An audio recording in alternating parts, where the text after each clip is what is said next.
Hi everybody, today we're in Kirby, Vermont, and I'm with John McClaughry of the Ethan Allen Institute. How you doing today, sir? Hi, nice to meet you. It's nice to meet you too. Thanks for having us on your property, and it was a beautiful drive into Vermont. It's a lovely state. Well, Vermont this time of year is a wonderful place to visit.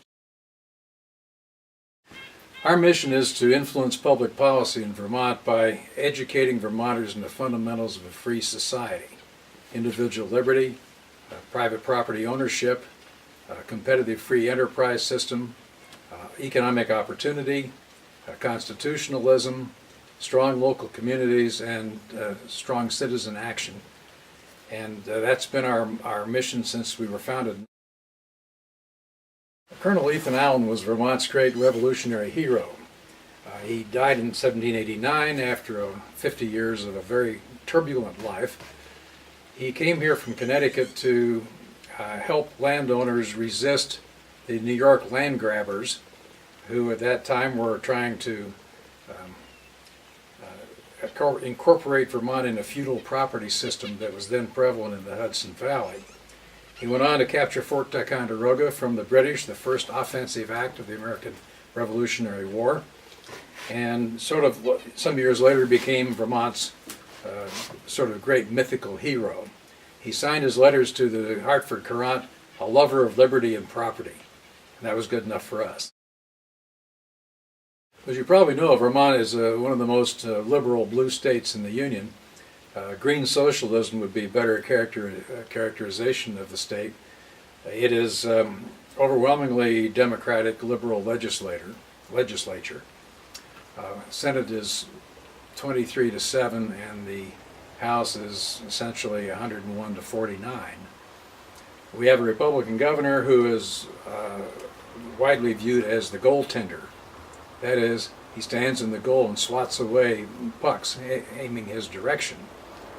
But we do not have a powerful movement to attack the nanny state that we're becoming, or to rescue our state from the economic morass that we're certainly going to fall into because of unwise obligations made by the legislature for future entitlements. Vermonters pay an enormous premium for the governments in the state of Vermont. Anyone who's upwardly mobile and who has an urge to create wealth and has a chance of succeeding at it is far, far better off in New Hampshire, which has, of course, no state income tax and no state sales tax. So we've labored for years with a free state neighbor, so to speak.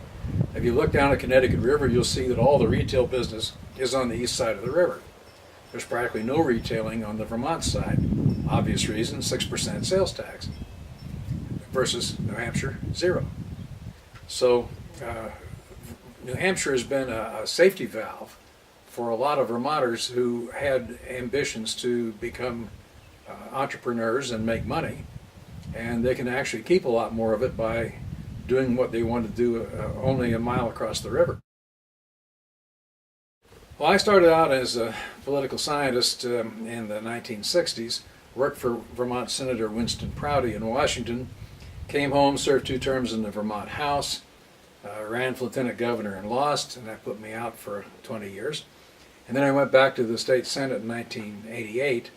In between, I had served for 2 years in the Reagan White House as senior policy advisor. So I've had a long time interest in public policy issues and a good bit of experience at it. In 1992, the Republicans were unable to find a credible candidate to run against Howard Dean, who had become governor on the death of a Republican incumbent. And finally, I agreed to do it and gave up my Senate seat, to which I had been elected with 82% of the vote the last time out. So after I got obliterated in that race, I started the Ethan Allen Institute to be a voice for liberty in a state where that voice was tragically absent in recent years, although historically Vermont has had a great reputation as liberty-loving, tolerant, opportunity-minded, hard-working, all those values that I think are now under real attack by those who want to use green socialism to create the perfect little state, everything in its proper place.